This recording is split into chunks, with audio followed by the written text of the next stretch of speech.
What's up, everybody? Welcome to the broadcast. Big shout out to my man 43TX. Always good to see him in here. I want to take the time to acknowledge all the people who've been here for years, man. Shout out to all my people, all my ice lords who've been with me for the past 6 years here on YouTube, and all the people who migrated over from my other social media platforms. I want to thank you guys.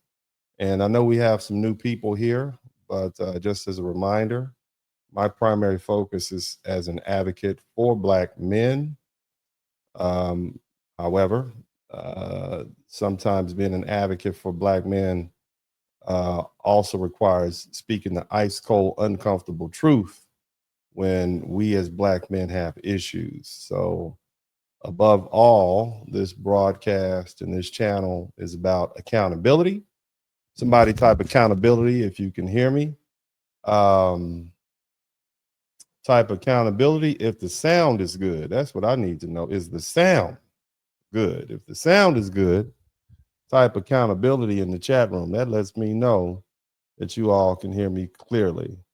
But I want to thank everybody for hanging out with me. But anyway, so unless you were hiding under a rock, the case Trump v.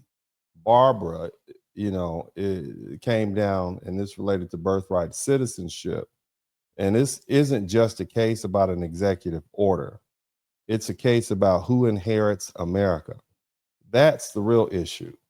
See, President Trump tried to say that if a child is born here to parents who are here illegally or only here temporarily, the child shouldn't automatically walk away with full inheritance of American citizenship. And the Supreme Court said, nah, not so fast, buddy. The court said that child is born here subject to American jurisdiction, and therefore that child is an American citizen. So they focused less on what the parents were doing and more on the child.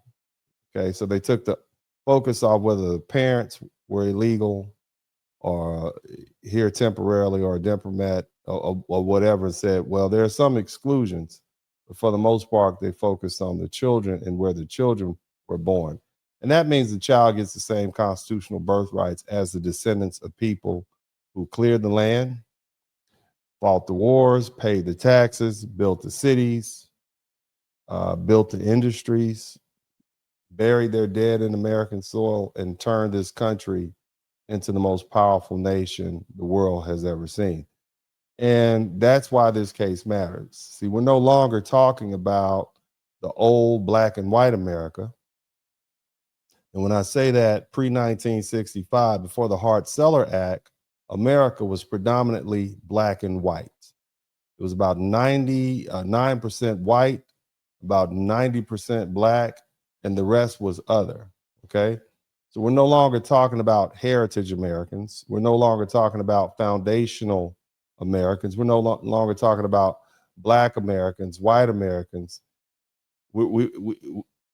Hispanic Americans whose families have been here for generations, or the people whose bloodlines are tied to the farms and factories and railroads and battlefields and churches and neighborhoods and tax base, okay, that built this country. Now, again, as I said, since 1965, the immigration has transformed America. Pew Research says more than 70 million immigrants have arrived in the United States since 1965. And the Census Bureau says that foreign-born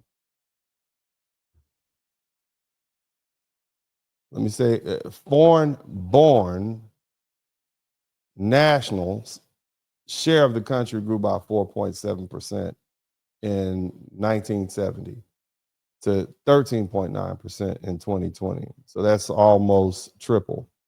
Now, Pew Research later estimated that by they said that at this point here in 2026, it's at 15% of the US population. So let's tell the truth.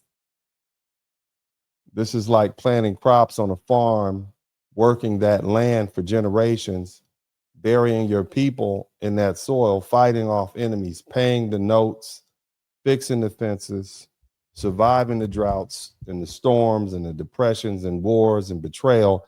And then somebody walks up to the table at dinner time and says, I'm here now. So my child gets the same inheritance as yours. And now, of course, the expectation is that new people will help keep the farm going, right? So we do that, right? Some do stay, some serve in the military, some pay taxes, some become deeply loyal American citizens. That's all true, but that's not guaranteed. What is guaranteed after this ruling is that if that child is born on American soil, the Constitution protects that child's citizenship no matter what. And that's the part people don't want to say out loud. Citizenship isn't just a passport, it's an inheritance.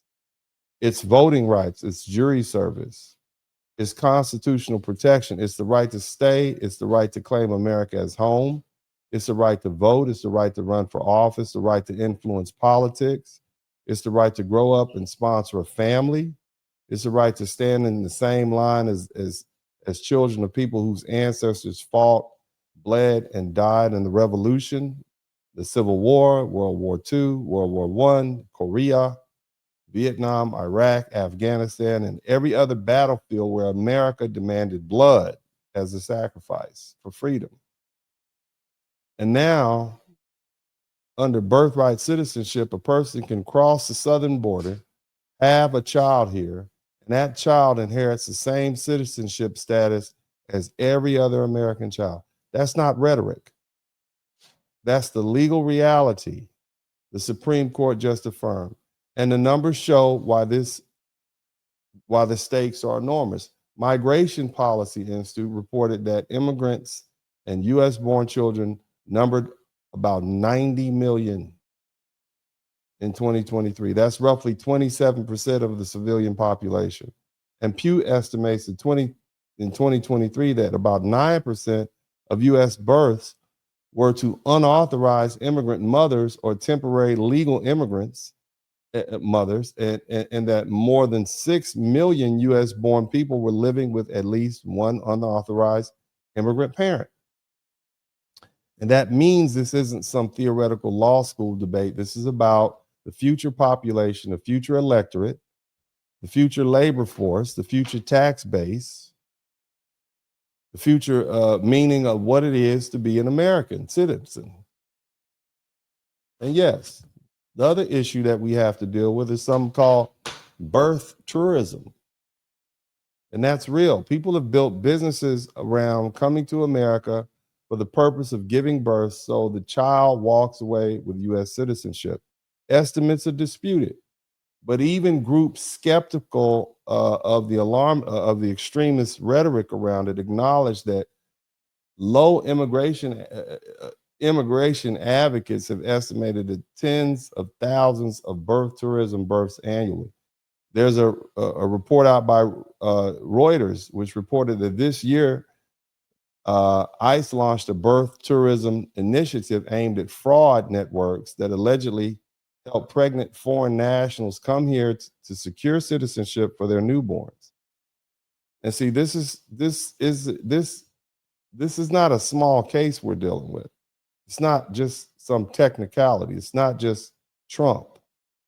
Okay, it's not just immigration. It's the Supreme Court saying that the constitutional door to citizenship is wide open. Somebody type wide open in the chat room. Even when the parents came through a door that Congress and the executive branch says wasn't available to them, they came through. And now we have to deal with the cold, hard truth. And whether you agree with the majority or the dissent, you need to understand what just happened. The court reaffirmed that American citizenship is still tied to birth on soil. Somebody type soil. Type soil, not blood. Not parental legal status, not ancestry, not whether your family helped build this country, not whether your family has anything to do with this country. Just the mere fact that they're here.